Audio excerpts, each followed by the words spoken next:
जय हिंद। In this lecture we will study the impulse response of second order system.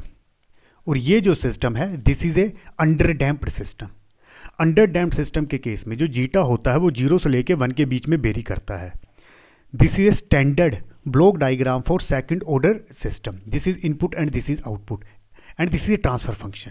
और ये जो ट्रांसफर फंक्शन दिया है ये सेकंड ऑर्डर के लिए क्लोज सिस्टम के लिए दिया गया है। तो सिंपली ट्रांसफर फंक्शन क्या होगा? It is a ratio of Laplace of output upon input. किसके इक्वल होगा? Omega N square upon S square plus 2 zeta omega N S plus omega N square. This is standard transfer function for second order close loop system. This omega N represent natural frequency and it is also called undamped natural frequency, पर generally इसको natural frequency बोला जाता है। Zeta is a damping ratio. अब study करना है impulse response. Impulse response का क्या मतलब? अगर इनपुट में टाइम डोमेन में मैं इंपल्स सिग्नल अप्लाई करता हूं तो जो आउटपुट मिलेगी टाइम डोमेन में इसको बोला जाता है इंपल्स रिस्पॉन्स और इसको रिप्रेजेंट करते हैं एचटी से। अगर इनपुट में इंपल्स सिग्नल अप्लाई करते हैं तो आउटपुट को एचटी से रिप्रेजेंट करते हैं और ये एचटी क्या होता है? Impulse response. अब इसी इंपल्स रिस्पॉन्स का अगर मैं लैप्लास ले लेता हूं तो ये क्या होगा? H of S. अगर इनपुट में इंपल्स सिग्नल अप्लाई करते हैं तो जो आउटपुट टाइम डोमेन में मिलती है उसको एचटी से रिप्रेजेंट करते हैं। अब इसी इंपल्स रिस्पॉन्स का अगर लैप्लास ले लिया तो बच्चों ये एच एस क्या रिप्रेजेंट करता है? ये ट्रांसफर फंक्शन को रिप्रेजेंट करता है। और ऐसा क्यों होता है?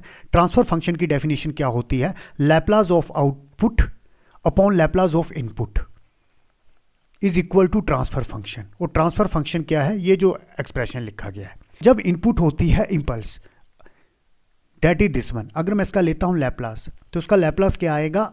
1 आएगा। इंपल्स का लैप्लास होता है 1। तो एक तरह से जो आउटपुट एस डोमेन में है इट रिप्रेजेंट ट्रांसफर फंक्शन। और जब इनपुट होती है इंपल्स सिग्नल तो इस सी एस को हम कैसे रिप्रेजेंट करते हैं? एच एस से रिप्रेजेंट करते हैं। तो एक तरह से क्या हुआ? इंपल्स रिस्पॉन्स के केस में अगर इनपुट में टाइम डोमेन में इंपल्स सिग्नल अप्लाई करते हैं तो जो आउटपुट मिलेगी उसको एचटी से रिप्रेजेंट करते हैं। इसको बोला जाता है इंपल्स रिस्पॉन्स। अगर इसी इंपल्स रिस्पॉन्स का मैं ले लेता हूं लैप्लास तो ये क्या बताएगा? ये ट्रांसफर फंक्शन को बताएगा। ट्रांसफर फंक्शन क्या होता है? The ratio of C S upon R S. अब आर एस हो गया 1, आर एस हो गया 1 तो एक तरह से आउटपुट ही ट्रांसफर फंक्शन को बताएगा। पर कंडीशन क्या है? जो इनपुट है वो इंपल्स सिग्नल होना चाहिए। अब बच्चों इंपल्स रिस्पॉन्स स्टडी करना है तो सी एस किसके इक्वल होगा?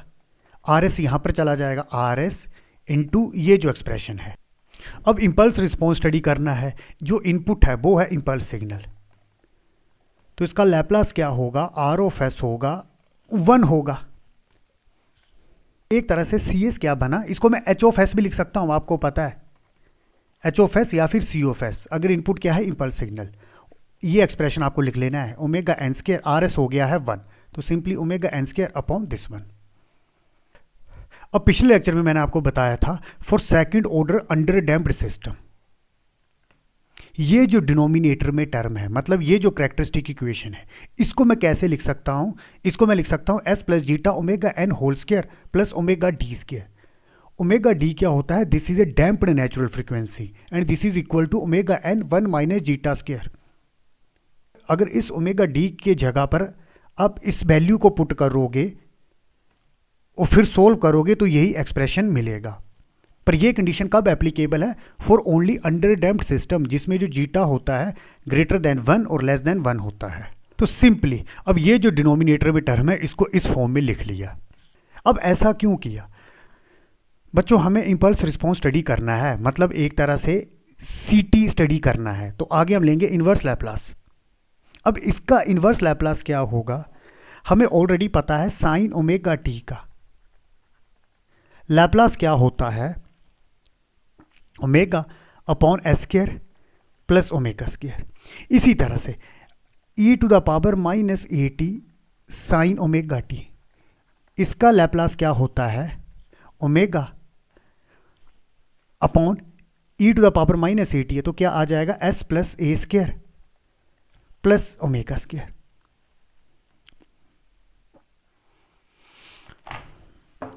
तो अगर इन दोनों को मैं कंपेयर करूं तो डिनोमिनेटर में टर्म सेम है, यहाँ पर ओमेगा स्क्वायर है, यहाँ पर है ओमेगा, अब यहाँ पर है ओमेगा डी स्क्वायर, अब यहाँ पर है ओमेगा एन स्क्वायर।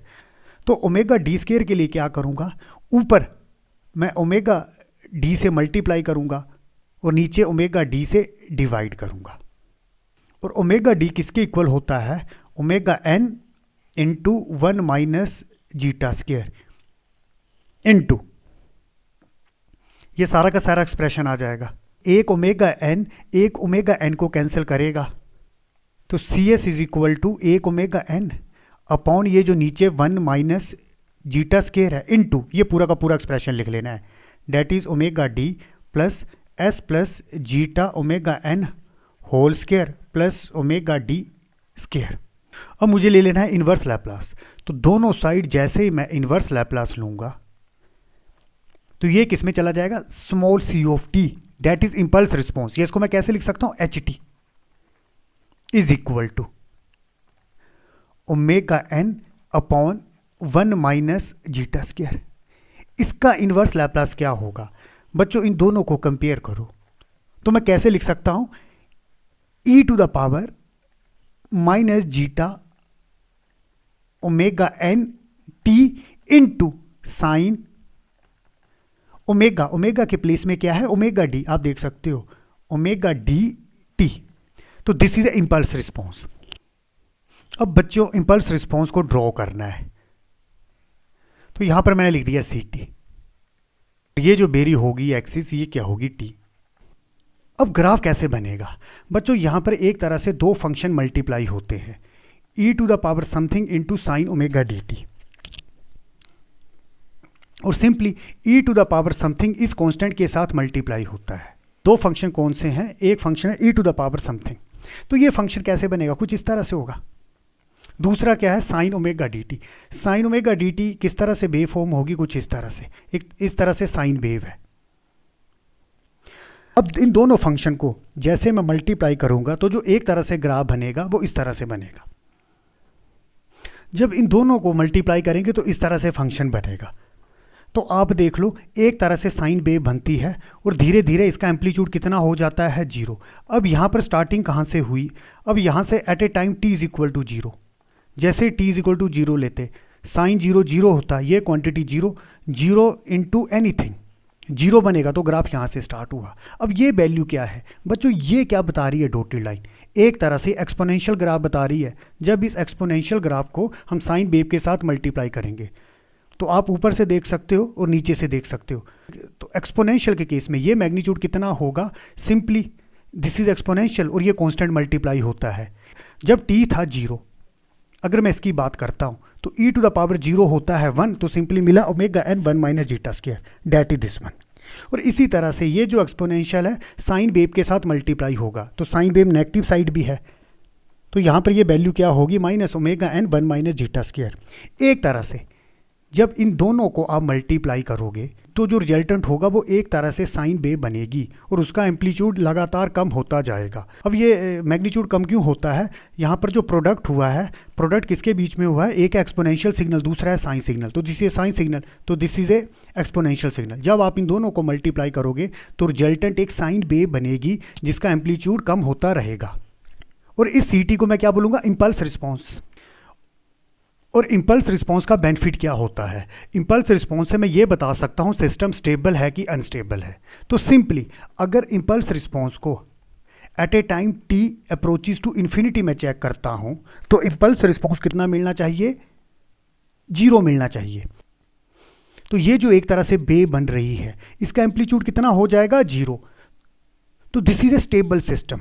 तो आपको याद क्या रखना है, सिस्टम स्टेबल कब होगा, जब इंपल्स रिस्पॉन्स को एट ए टाइम t में इन्फिनिटी चेक करता हूं तो एम्पलीट्यूड कितना मिलना चाहिए, 0। तो सिंपली हम स्टेबिलिटी कैसे बता सकते हैं, कोई मेरे पास है system, this is LTI system, अगर मैं इंपल्स सिग्नल अप्लाई करता हूं तो आउटपुट मिलेगी impulse response, this is impulse response.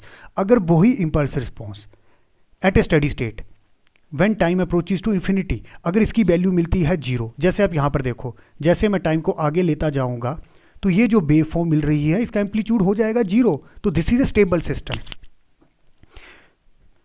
और ये जो वेव फॉर्म मिलती है, ये जो टाइम पीरियड होता है ये होता है कांस्टेंट, मतलब यहाँ से लेके यहाँ तक जो टाइम पीरियड है वही टाइम पीरियड यहाँ पर मेंटेन रहेगा, वही टाइम पीरियड यहाँ पर मेंटेन रहेगा।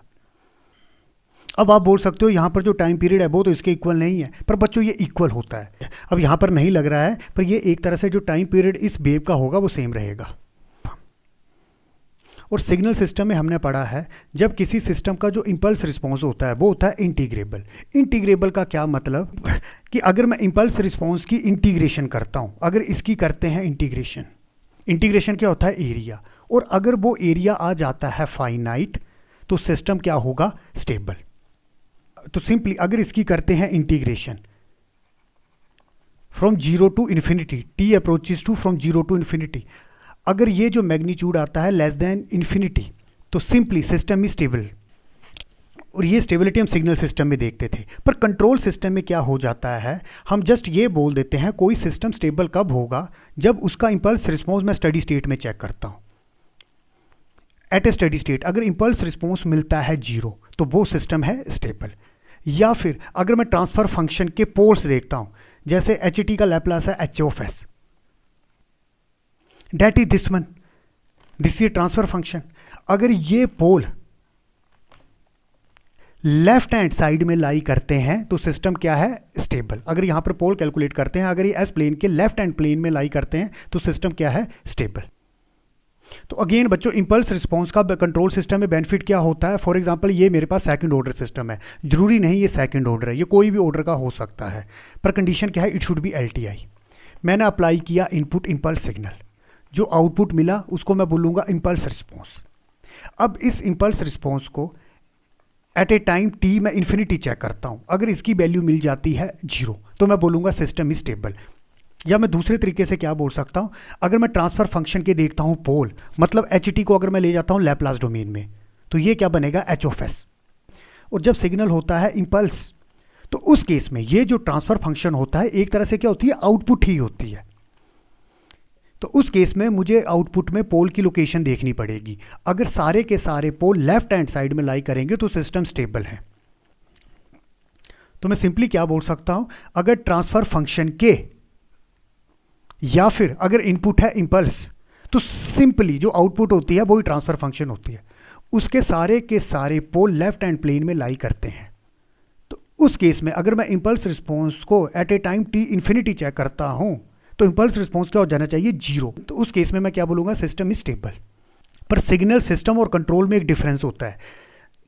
सिग्नल सिस्टम में हम दो तरह की स्टेबिलिटी बताते थे, स्टेबल और अनस्टेबल। पर कंट्रोल सब्जेक्ट में तीन तरह की स्टेबिलिटी होती है, एक होता है स्टेबल सिस्टम, दूसरा होता है अनस्टेबल सिस्टम, और जो तीसरा इनके बीच में चला जाता है उसको बोला जाता है मार्जिनली स्टेबल सिस्टम। ये जो मार्जिनली स्टेबल सिस्टम का कंसेप्ट है ये कंट्रोल सिस्टम ही होता है। सिग्नल सिस्टम में ये मार्जिनली स्टेबल का कंसेप्ट नहीं होता।